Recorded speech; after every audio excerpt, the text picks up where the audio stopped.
Have you ever wondered, like, how could someone who seems so ordinary on the outside commit such horrific acts? Yeah.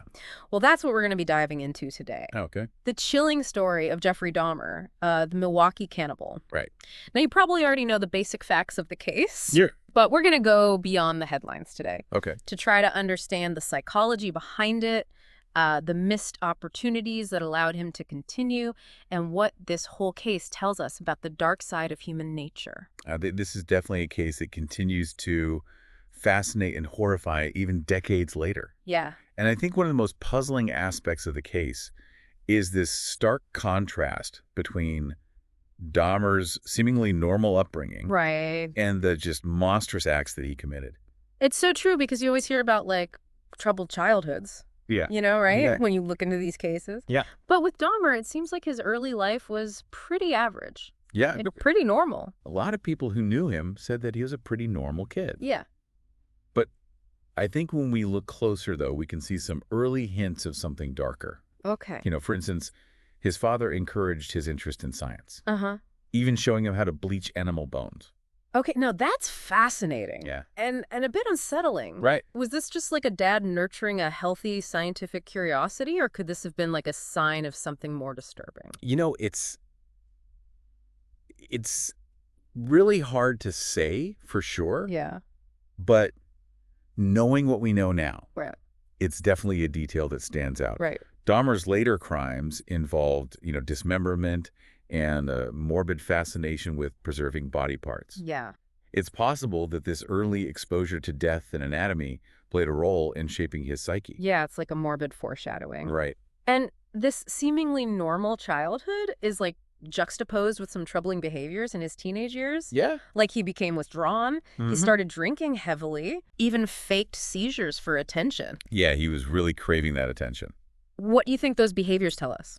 I think those behaviors could be seen as early attempts to exert control, Okay. to kind of elicit a reaction from the world around him. Interesting. This desire for control, I think, becomes a key theme Yeah. as we delve deeper into Dahmer's psychology. Okay, so let's talk about his first murder, Okay. the one that set him on this horrific path. Right. In 1978, at just 18 years old, Dahmer killed Stephen Hicks, a hitchhiker that he picked up. Yes. And what's really striking to me about this first murder is the motive that Dahmer gave. Right. He simply didn't want Hicks to leave. It's very strange. Yeah. This speaks to, I think, a profound need for control, Okay. a desire to possess and dominate. And the way that he disposed of the body, Yeah. methodically dismembered and scattered the remains, Right.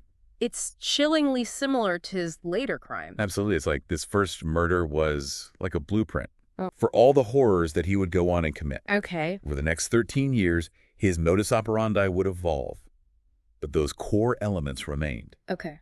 Luring young men, often from marginalized communities, Mm-hmm. using promises of money or alcohol for photos as a way to gain control. And the crimes themselves escalated in their depravity. It wasn't just about killing anymore. Right. There was dismemberment, keeping body parts as trophies, and even these disturbing attempts to create zombies through skull drilling. That's really where it gets interesting from a psychological perspective. Yeah. These zombie creation attempts reveal, I think, a deeper layer of Dahmer's psyche. Okay. He wasn't just seeking to end life, but to control it, to manipulate it, to create a sort of subservient being Wow. that would fulfill his twisted desires. It's a level of delusion Right. and detachment from reality that's just hard to comprehend. Yeah. And it's made even more disturbing by the fact that he was so methodical, almost ritualistic in his crimes, yet he managed to evade detection for over a decade. Right. How is that even possible? Well, that's where we start to see the systemic failures. Okay. The missed opportunities that allowed Dahmer to continue his reign of terror for so long. Right. And one of the most glaring examples of this is the case of Connor Axon to Sumphone. Right. The 14-year-old boy who actually managed to escape Dahmer's apartment, Yes. but was returned to him by the police. It's unbelievable. It's just unbelievable. No. How could they have missed those signs? Tell me more about that case. Yeah, it's a case that really highlights the just tragic consequences of these missed opportunities and systemic failures. Yeah. In May 1991, Cynthia Sumphone managed to escape from Dahmer's apartment. Okay. He was found wandering the streets, Mm-hmm. disoriented, Yeah. naked. Oh my gosh. It's hard to fathom how someone in that state wouldn't immediately raise red flags. I mean, you would think so, right? You would think. Like that's pretty obvious. And 2 women actually called the police. Okay. But Dahmer incredibly managed to convince the responding officers What? that synthesizone was his adult boyfriend Oh my gosh. and that they had just had a lover's quarrel. So the police just handed this young boy back to his killer based on Dahmer's word. Yeah. It's almost too horrific to believe. It's a chilling reminder of how easily those in authority can be manipulated, Right. especially when preconceptions and biases cloud their judgment. Yeah. And this case raises serious questions about the role of implicit bias in this tragedy. It makes you wonder if the outcome would have been different had synthesizone been from a different background. Right. This case really underscores the need for awareness and training to combat these kinds of biases within law enforcement. Absolutely. Yeah. And sadly, the synthesizone case wasn't the only instance where authorities failed to recognize the danger that Dahmer posed. Okay. There were complaints from neighbors Yeah. about foul odors. There was even a time when a human head was found in his apartment building's basement. It's like everyone around him was getting these glimpses into the horror that was unfolding, but no one connected the dots. It's No. crazy. It speaks to the compartmentalization of evil. Okay. You know how Dahmer was able to maintain this facade of normalcy Yeah. while committing these unspeakable acts right under everyone's noses? So how did this reign of terror finally come to an end? You mentioned a potential victim named Tracy Edwards who managed to escape. Yes. Tracy Edwards' escape was the turning point in the Dahmer case. Okay. It was July 22nd, 1991. Uh-huh. And Edwards had agreed to go back to Dahmer's apartment Yeah. for photos. Okay. Once inside, Dahmer tried to handcuff Edwards, Uh-huh. but Edwards resisted and managed to break free. It's almost poetic that this act of defiance, this refusal to be controlled, is what ultimately brought Dahmer down. It really is. Wow. It's a testament to the resilience of the human spirit, even in the face of unimaginable horror. Yeah. Edwards was able to escape and flag down a passing police car. The officers, initially skeptical, agreed to accompany Edwards back to Dahmer's apartment. Oh my gosh. I can only imagine the shock when they finally entered Dahmer's apartment and saw the full extent of his crimes. Yeah. Like, oh my gosh. It was a scene straight out of a nightmare. Wow. Photographs of dismembered bodies were scattered around, Uh-huh. a human head in the refrigerator, Oh my God. a vat of acid that Dahmer admitted to using to dissolve his victims' remains. What was Dahmer's demeanor like when he was finally apprehended? That's one of the most unsettling aspects of this whole case. Wow. Yeah. Throughout his confession, Dahmer remained incredibly calm, Oh, wow. almost detached, as he described his horrific acts in detail. That's so creepy. I know. He admitted to killing 17 young men over a 13-year period. It makes you wonder about the nature of evil. Yeah. Whether someone like Dahmer was born with this darkness inside him or if it was something that developed over time. That's a question that has haunted criminologists and psychologists for decades. Yeah. You know, Dahmer's case offers this disturbing glimpse into the complexities of human psychology, Right. the potential for compartmentalization, Okay. and the disconnect between outward behavior and inner demons. So after his arrest, what happened? How did the legal system respond to these horrific crimes?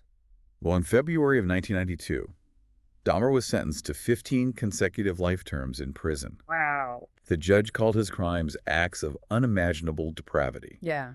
and stated that Dahmer deserves no consideration for his fate. And what was the public reaction like?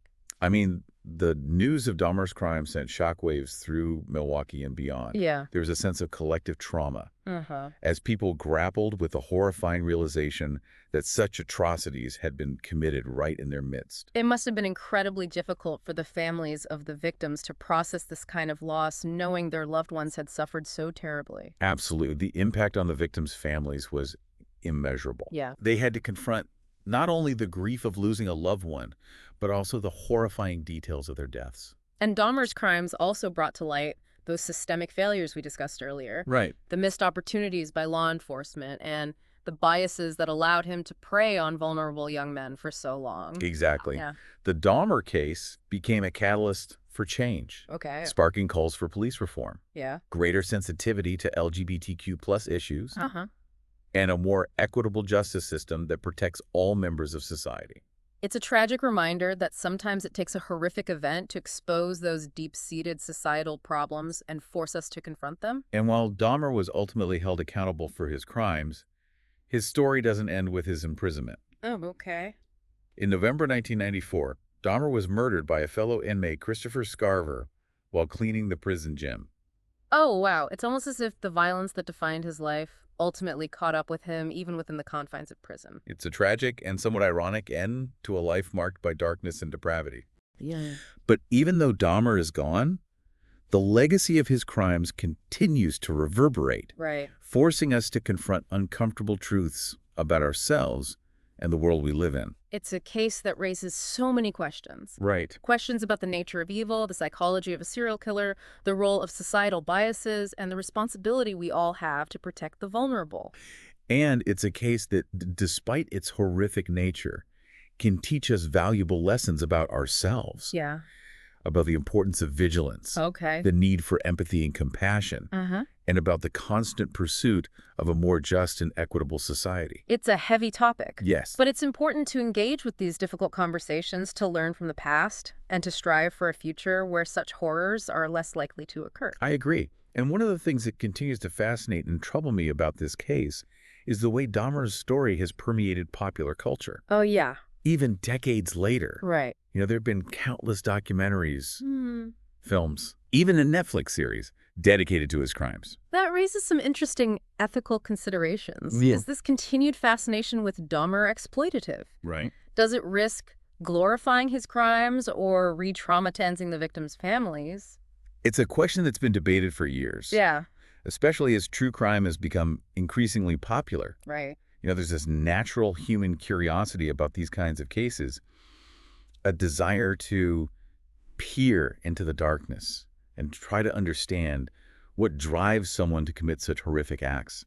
But I think it's crucial to approach these stories with a sense of responsibility, Yeah. acknowledging the real human cost of these crimes. Right. We can't lose sight of the fact that behind the headlines and the sensationalized details are real people who suffered immensely. Exactly. The victims and their families deserve our empathy and respect. Yes.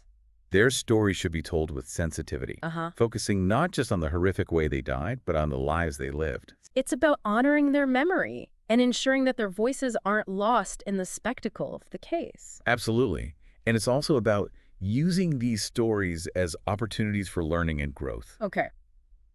Dahmer's case, as horrific as it is, can teach us valuable lessons about the importance of vigilance, Uh-huh. the dangers of unchecked predatory behavior, Right. and the need for systemic change. You mentioned systemic change. One of the most disturbing aspects of this case is how many missed opportunities there were to stop Dahmer. Right. The police were called to his apartment multiple times. Yeah. Neighbors complained about foul odors. Mm-hmm. There was even a time when a human head was found in his building's basement. And yet he was able to continue his crimes for over a decade. It's crazy. It's a stark reminder of the flaws in our systems, Yeah. particularly within law enforcement. It makes you wonder how many of those lives could have been saved if someone had connected the dots, if someone had taken those warning signs more seriously. It highlights the need for better training, Yeah. for greater accountability, and for a more proactive approach to protecting vulnerable populations. Yeah. The Dahmer case, in many ways, became a catalyst for police reform, forcing a reevaluation of procedures and a push for greater sensitivity to the concerns of marginalized communities. So while Dahmer's story is ultimately one of tragedy and horror, it also contains within it the seeds of positive change. I believe so. Yeah. By examining the mistakes that were made, by understanding the factors that contributed to these horrific crimes, Right. we can work to prevent such tragedies from happening again. It's a reminder that we all have a role to play in creating a safer and more just society. Exactly. It's about being vigilant, Mm-hmm. about speaking up when we see something wrong, Right. and about challenging systems that perpetuate injustice and inequality. This deep dive has been a difficult journey, but I think it's been a valuable one. We've explored the dark depths of Jeffrey Dahmer's crimes, delved into the complexities of his psychology, and examined the societal failures that allowed his reign of terror to continue for so long. And I hope that by engaging with this difficult topic, we can all learn from the past and work towards a future where such horrors are less likely to occur. We've covered a lot of ground in this deep dive. Thank you for joining us as we explored the dark and complex world of Jeffrey Dahmer. And thank you for listening. Yeah, it really is interesting how the media portrays Dahmer. Yeah. It makes me think about the line between, like, analyzing a case like this Right. and exploiting it Yeah. for entertainment. Yeah. Where do we draw that line? Yeah, right. It's a tough one. It is a tough one. It's a question that's been debated for years. Yeah, Especially as true crime has become increasingly popular. right. You know, I think there's this natural human fascination with the macabre, this desire to peer into the darkness Yeah. and try to understand what drives someone to commit these horrific acts. But how do we do that responsibly? Right. How do we do that without exploiting the victims? Right. I think it's crucial to approach these stories with a sense of responsibility, acknowledging the real human cost of these crimes. Yeah. We can't lose sight of the fact that behind the headlines and the sensationalized details are real people who suffered immensely. It's so true. Yeah, And, their stories deserve to be told with sensitivity, absolutely. focusing not just on the horrific way they died, Right. but the lives they lived. Absolutely. It's about honoring their memory and ensuring that their voices aren't lost in the spectacle of the case. And, we were talking about how there were so many missed opportunities to stop Dahmer. Right. And it makes me think about what we can learn from that. Yeah, for sure. How can we prevent something like this from happening again? Well, I think one of the most important takeaways from this case is that we can never become complacent. Right. Evil can lurk in the most unexpected places, Yeah. often hidden behind this veneer of normalcy. It's so true. So we all have a responsibility to be vigilant, Mm-hmm. to question our assumptions, Yeah. and to speak up for those who are vulnerable. And to challenge our own biases. Absolutely. To recognize that prejudice can have devastating consequences. Yes. Dahmer's victims were often overlooked or dismissed because of their race or sexual orientation. Sadly. And Yeah. we have to work to create a society where everyone feels seen, heard, and valued. I completely agree. And I think Dahmer's case also really underscores the importance of mental health awareness. Yes. While mental illness is not an excuse for violence, Of course. understanding the complexities of human behavior can help us develop more effective strategies Yes. for prevention and intervention. It's about creating a society where people feel comfortable seeking help, Yes. where mental health is treated with the same urgency and compassion as physical health. I think that's a great point to end on. Yeah. This has been a heavy, deep dive, It has. but it's been an important one. It has. So thank you for joining us as we explore the dark and complex world of Jeffrey Dahmer. And thank you for listening.